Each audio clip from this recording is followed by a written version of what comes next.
What's going on, Pokemon lovers? So I was just about to make another Asian market video, but then I wanted to just cover the market, cover my thoughts and reactions to the market right now, just stuff that I've reflected on as a collector, investor, and just to give you guys some quick, thoughts and tips. Some questions to throw back at you guys. So I got inspired by watching Danny Phantom's last video. He was going on a complete rant about his experience with Pokemon in the beginning, his experiences with opening a card shop, his experience now with the market and allocations, and LGS is kind of getting shafted. LGS is kind of getting shafted when it comes to allocations to the newest sets, when they've been buying Pokemon cards for, between the ups and the downs, and now they're kind of getting, the shit end of the stick when it comes to, allocations to sell. Now you have places like, he was explaining Dick's Sporting Goods, Targets, Walmarts, etc. They're getting majority of the supply, and now the people that have been loyal to Pokemon just aren't receiving that same amount of love back, which is very, very frustrating. And I think that has a giant play on how this market is doing right now. We are now seeing the most scalpers we probably have ever seen in the Pokemon space, which absolutely sucks. But again, it's not completely their fault. Pokemon just released a statement talking about how they plan on turning on the printers, etc., which is great. It's fine. They're gonna do what they can. Pokemon again is going to be booming for the next 2+ years at least. That's just my quick thoughts. But I wanted to just express to you guys how I feel right now in the market. The market right now feels really, really shitty when it comes to almost every space besides Chinese and Korean. Korean and Chinese are doing great for me. I'm continuously picking up singles that I just weren't able to pick up in both Japanese and English. A little bit more out of my price points in those perspective languages. But the market again is just marketing. Once this Pokemon market has steam, it is very, very hard to settle down. And when it comes to these big cards, like these ultra modern, the Pikachus, the Terrestrial Pikachus, the Greninjas, etc. These cards are going to drive extreme hype and FOMO into some of these sets. And it's just, there's literally nothing that we can do about it. And it sucks for me. Danny was talking about in his video about how open up Pokemon cards is just an escape for a lot of people. I think that's not talked about enough in this space. And I'm hoping to reach some of you guys that feel the exact same way. For me, I used to purchase multiple Japanese booster boxes, even some English booster boxes to open for the channel at 100, 120, 140 in English. But now paying $250 for a set that's a month old, I just can't do it. Same thing when it comes to Japanese. I was picking up Japanese booster boxes for $50, $60, 40, 30, whatever, at an affordable price for what you get in Japanese. Now $75, $80, $100 battle partners. I'm priced out, and it really sucks because there is a lot of people like me that work a ton of hours, that do really hard physical labor, a lot of editing on the back end for our second job, and then we come home and we just want to open some Pokemon cards, just kind of escape the real world and dive into this fictional planet that is Pokemon, and we can't even do that. So and it just trickles down. There's so many collectors that are exactly like me that used to be able to go to their Target when they go pick up some toilet paper or something, and then they just grab a pack or two. That's now officially done. Do I blame it all on scalpers? I don't think so. I think that there's just so many people in this hobby. Pokemon just has to continue to print this stuff in English and in Japanese. I'm really hoping the Japanese just continues to print like they did in the past. If they don't do that, then we could be in some very, very muddy waters.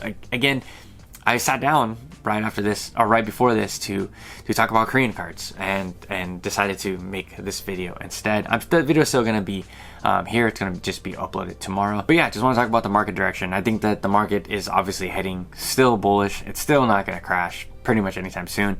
Don't listen to a lot of these PokeTubers saying that a big crash is coming. I think that the crash is probably coming after the 2-year mark, after the 30-year mark.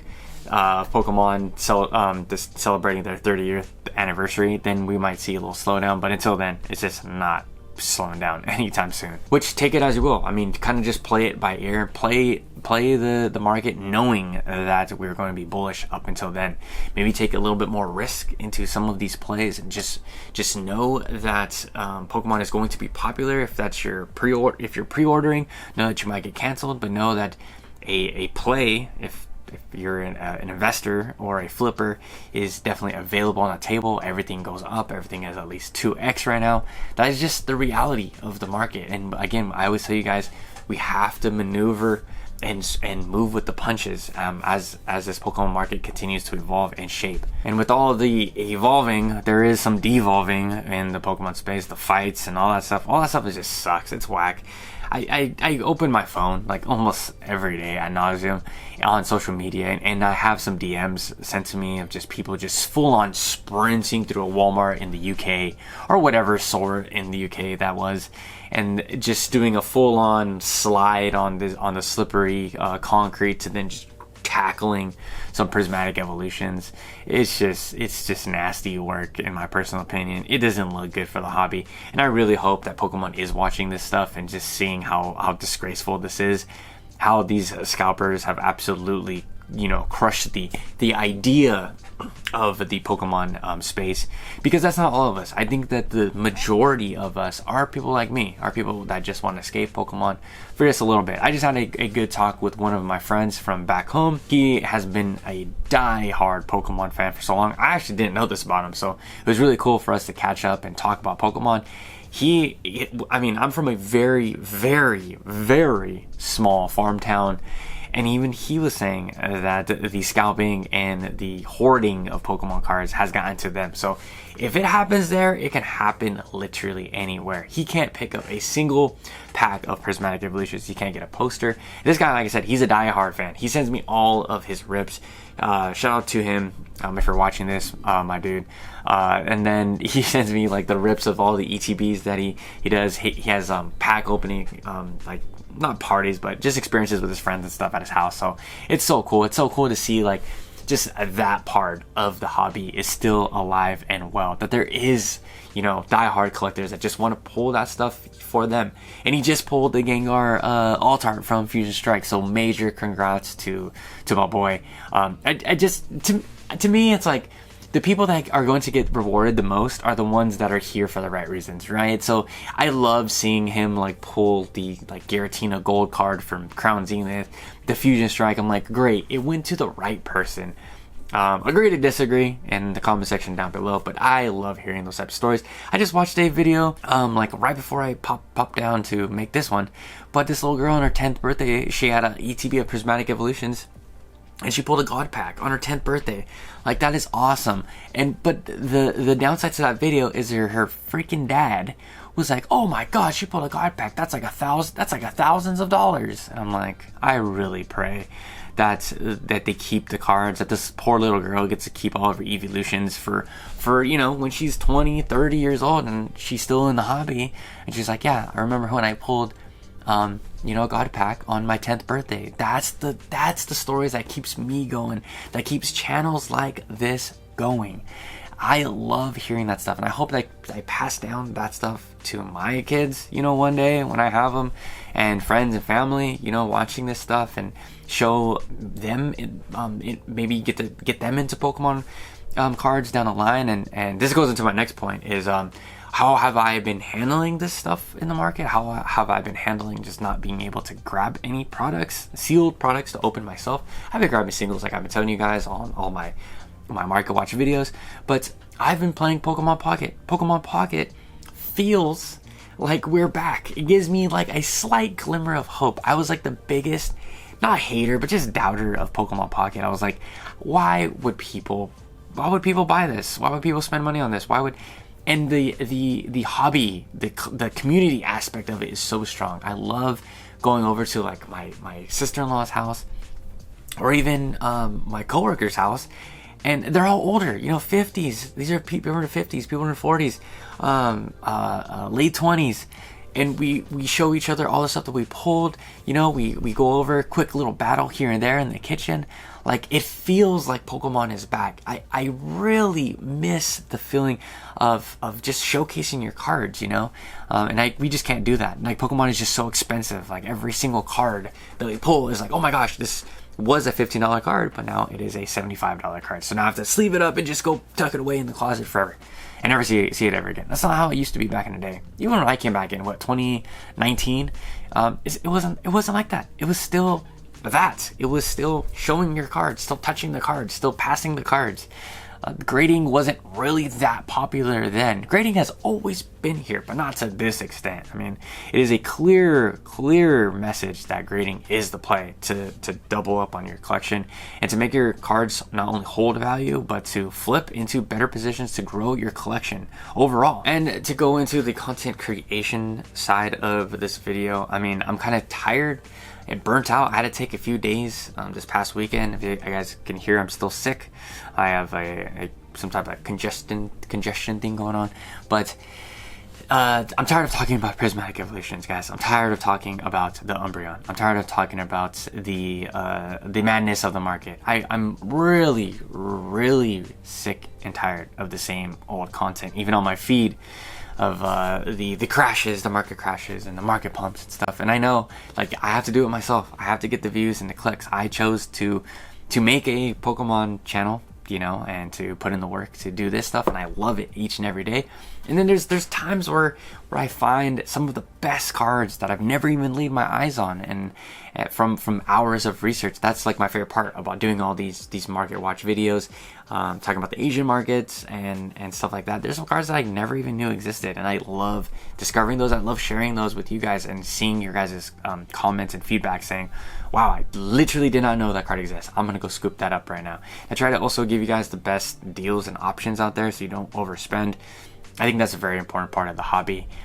Just education, stuff like that, really, you know, warms my heart. And I was in your guys' position at one point where my collection wasn't that big and I didn't really know what I was buying. So I just wanted to reach out to those type of collectors and investors out there. So enough of all the cons of the market, and I wanted to talk about some of the pros. And my biggest pro for the past year, maybe year and a half, that's not only the community, but the community has been a giant part of the pros of this YouTube channel, and just meeting new people. You guys can see, if you guys have watched one of my past lives with my boy Jodo Jake, I'm so happy I met a dude like that that's just a diehard collector, and he does grading plays and he flips and stuff like that. Go follow him, Jodo Jake, on YouTube. We have some excellent conversations. And then I get to have my podcast with my boy Eric, where Eric's just more of a diehard collector, where he just wants to rip packs and collect singles, and that's in my heart too. So I'm just a pulled in two directions type of content creator. But the biggest like W for me, mind-opening experience for me, is just how Pokemon is so unavailable right now in the English space, and even dare I say in the Japanese market. It seemed like it was inevitable. That's the English hype was going to come over to Japan, and it bam, overnight. That's where we are. But now it forced me to go look at other languages. Like I told you guys, early last year, I didn't even know Thai Pokemon cards existed. But little did I know that the Thai Pokemon booster boxes have completely different artwork. So now that's all I'm trying to scoop up. I'm trying to scoop up booster boxes that I don't have in Japanese and I don't have in English. They're going to be difficult and rare to find. I don't care if they're $50. You know, that's a big purchase to me.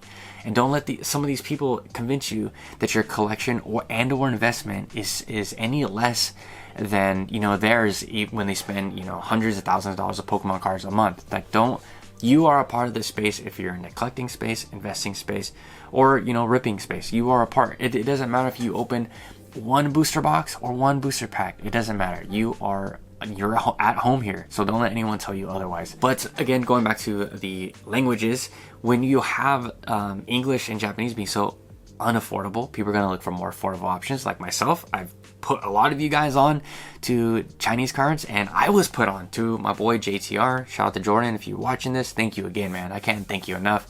He gifted me with so many amazing Sun and Moon, cards as well as some all-stars in Chinese is absolutely incredible.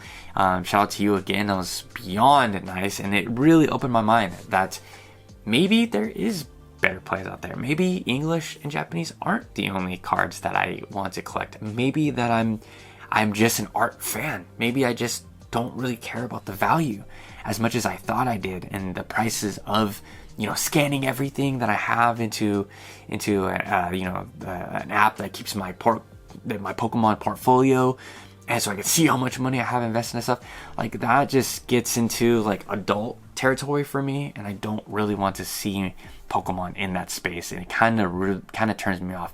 As much as I have investments in Pokemon, I don't want to track it. You know, if this goes to zero, cool. If it goes to thousands of dollars, cool too. I'm not gonna lose sleep over it. The only time I'm going to sell some of my cards is if I have, you know, multiple copies or multiple booster boxes, and they increase in value, so I could reinvest into my collection. But yeah, that's pretty much the market, guys. I'm happy that we're getting so many different variables in a market. Like I said, Chinese is popping off. I think that's going to be the new play. Korean is right behind it. Japan is now printing Korean cards, so now we're getting that quality. And there's just a lot of good things in the market, in all spaces of the market. I know as much good that there is, as much bad as there is in the market, and a lot of negative stuff, there's a lot of good coming up. So yeah, just wanted to do a quick rant video. Hope you guys enjoyed it. Till tomorrow, peace.